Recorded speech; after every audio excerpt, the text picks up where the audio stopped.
तो दो महत्वपूर्ण फैसले उसमें हुए कि 72,000 करोड़ रुपए की लोन माफी हुई, जो सबके सामने है, सब लोग जानते होंगे अगर याद होगा तो।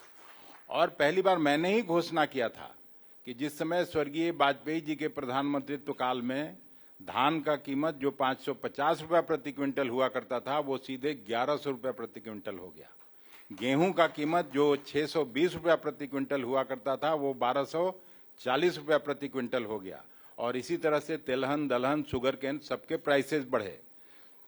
उस सरकार ने दो वायदा किया था बड़ा, अगर आपको पीछे जाइएगा बजट पर भाषण करते हुए उस समय दो बड़ी घोषणाएं हुई कि हम रूरल क्रेडिट को दुगना करने का काम करेंगे।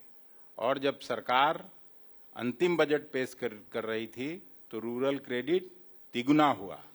आज जो मोदी सरकार पीठ थपथपाती है कि हमने विद्युतीकरण कर दिया देश भर में, कितना विद्युतीकरण कर दिया? 7,96,000 गांवों में 7,70,000 या 71,000 विद्युतीकरण का काम मनमोहन सिंह जी के नेतृत्व वाली सरकार ने किया था। और उस समय जो सोशल सेक्टर में कानून पास हुए वो आज भी हमको नहीं लगता है कि आजादी के बाद, चाहे मनरेगा हो, सूचना का अधिकार हो, फूड के लिए सबको नेशनल फूड सिक्योरिटी एक्ट हुआ, तो ये सब काम उसमें हुए। आप उसको नजरअंदाज नहीं कर सकते। अखिलेश जी, बातें आपकी बड़ी अच्छी लग रही हैं, मेरी बात अच्छी बट राजनीति में नहीं अच्छी है, लग भी रही है, पर राजनीति में अर्थमेटिक का खेल होता है साहब। चुनाव में अगर वोट नहीं पड़े, सत्ता नहीं आई, क्या फायदा इतनी सारी बातें बताने का? तो मुंगेरी लाल के हसीन सपना दिखा के बिहार को पीछे ढकेलते रहिए, तो ये भी तो कतई ठीक नहीं है। और मैं जो जहां आपसे शुरू किया था बात, और क्यों मैं 2014-15 में चला आया, कि इन लोगों का बेसिक डिजाइन है कि बिहार जैसे राज्य को पीछे छोड़िए और इसको एक मजदूर सप्लायर स्टेट के रूप में रखिए, कि ताकि देश भर में इंडस्ट्री चलता रहे और हम लोग लेबर सप्लाई का काम करते रहें। ये एक पॉलिटिकल डिजाइन है भारतीय जनता पार्टी का। इसलिए मैं एल.के. आडवाणी जी से शुरू किया था।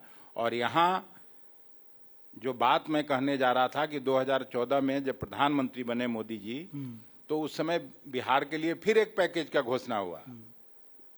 10,000 करोड़, 20,000 करोड़, 50,000 करोड़, चलिए मैं 1,25,000 करोड़ घोषणा करता हूं बिहार के लिए। वो पैकेज भी छलावा साबित हुआ। 2015 में चीनी मिल के लिए गए मोतिहारी में, और उन्होंने भाषण देते हुए कहा कि अगली बार मैं जब आऊंगा तो मोतिहारी चीनी मिल से के चिमनी से धुआं भी निकलेगा और आपके साथ बैठ के इसी चीनी मिल के चाय पीऊंगा। तो आपको खुद ही मालूम है। तो ये लगातार छलावा हो रहा है। किसानों के मामले में 2019 का चुनाव जीतने के बाद मोहित जी को ठीक से याद है, कवर करते हैं लोकसभा राज्यसभा को, उन्होंने भाषण दिया था कि हम किसानों के आमदनी को 2022 में दुगना करके दिखाएंगे। आमदनी तो दुगना नहीं हुआ, मान्यवर लागत खर्च तिगुना और चौगुना हो गया। किसानों का कमर टूट रहा है, ये स्थिति बनी है। तो सर अभी थोड़ा पॉलिटिकल डिस्कोर्स में बात करें तो, क्योंकि टाइम कम है, करिए ना। आपने तेजस्वी यादव को अब तक मुख्यमंत्री फेस क्यों नहीं डिक्लेयर किया? इसमें कंफ्यूजन क्यों है? कोई कंफ्यूजन नहीं है, वो मुख्यमंत्री फेस रहेंगे, समय का बात है, एकदम बिल्कुल है। और आप पिछली बार 70 में लड़े थे, इस बार ज्यादा की आकांक्षा है या आपको लगता है बिकॉज आपका स्ट्राइक रेट बहुत कम रहा, थोड़ा नीचे आएंगे? एक पार्टी वीआईपी पार्टी और यहाँ जुड़ी है, तो सीटों का बंटवारा सबसे ये होगा तो थोड़ा बहुत सीट कम हो सकता है या वही रह सकता है। ये कोई बहुत चर्चा का विषय नहीं है। आराम से सीटों का बंटवारा हुआ मान लिया जाए, उसमें महागठबंधन में कोई समस्या नहीं है। ये तो आपने जैसे सदन में बोलते हैं ना, मान लिया जाए। आप इनको उंगली करते हुए देख लिया। आप जब नहीं हमको पकड़ पा रहे हैं तो इनको पकड़वाइए। करिए। राहुल गांधी सासाराम से लेकर पटना तक जो है वोट अधिकार यात्रा निकाली और तेजस्वी यादव कहते हैं कि एसआईआर से कोई समस्या नहीं है। वोट अधिकार यात्रा का मतलब क्या है? और चुनाव आयोग ये कह रहा है कि हम ये चाहते हैं कि शुद्ध मतदाता सूची होनी चाहिए, निष्पक्षता के साथ चुनाव होना चाहिए, पारदर्शिता होनी चाहिए। क्या समस्या है फिर? सबसे बड़ी समस्या यह है, उस दिन भी आप मुझको मिले थे जब हम लोग 11 दलों के लोग इलेक्शन कमीशन से मिलने जा रहे थे, मैं भी उसका हिस्सा था। और जब हम लोग पहली बार मिलने जा रहे थे इलेक्शन कमीशन से, और इलेक्शन कमिश्नर्स ने जो बातें कही वो सबसे महत्वपूर्ण है।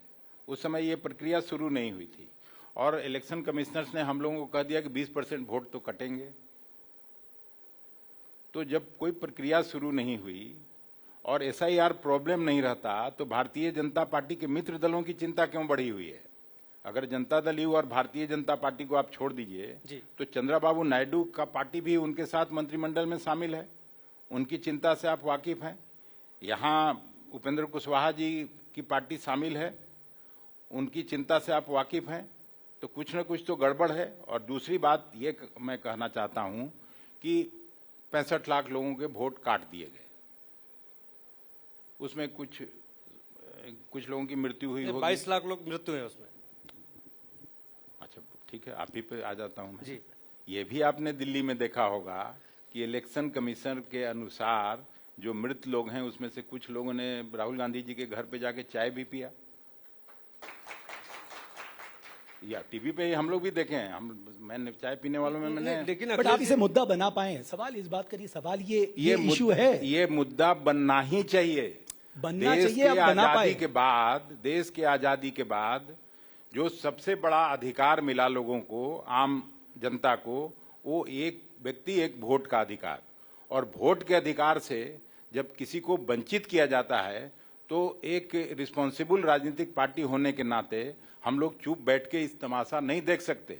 इसलिए राहुल गांधी जी को धन्यवाद दिया जाना चाहिए, महागठबंधन दलों के लोगों को धन्यवाद दिया जाना चाहिए कि उन्होंने ये बड़ा सवाल खड़ा किया है। ओके अशोक जी, एक और बात जो सामने आ रही अशोक है, जी नहीं, अखिलेश जी। अखिलेश जी, अशोक चौधरी में हाँ। अशोक चौधरी जी आए थे, आपके पूर्व अध्यक्ष जो रह चुके हैं कांग्रेस यहाँ पार्टी। आए? हाँ जी, तो उन्होंने बड़ी एक इंटरेस्टिंग बात की, बोले कि मैंने अभी यहाँ आए थे सचमुच में? हाँ जी आए थे, सचमुच में आए अच्छा। थे। आए थे। अच्छा, आपको क्यों लग रहा है वो नहीं आएंगे?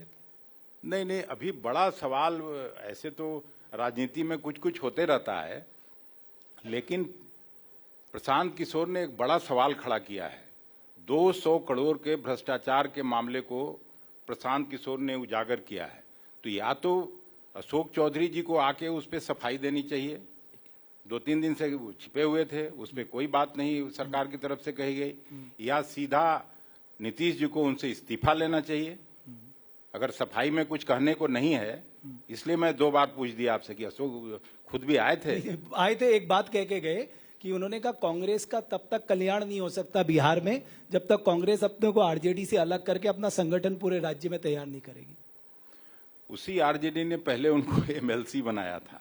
उस समय हम लोगों के केवल 4 एमएलए थे कांग्रेस के, और वो जो विधान परिषद में गए थे तो लालू जी का ही आशीर्वाद और समर्थन की वजह से गए थे। तो अब तो बाहर निकल गए हैं, अपने को बचाने के लिए कुछ भी कर सकते हैं। उनके पिताजी कांग्रेसी थे, कांग्रेस पार्टी ने उनको अध्यक्ष बनाया, अब उसके बाद भी ये सब कर रहे हैं, तो ये केवल वही कर सकते हैं, दूसरा कोई नहीं कर सकता है।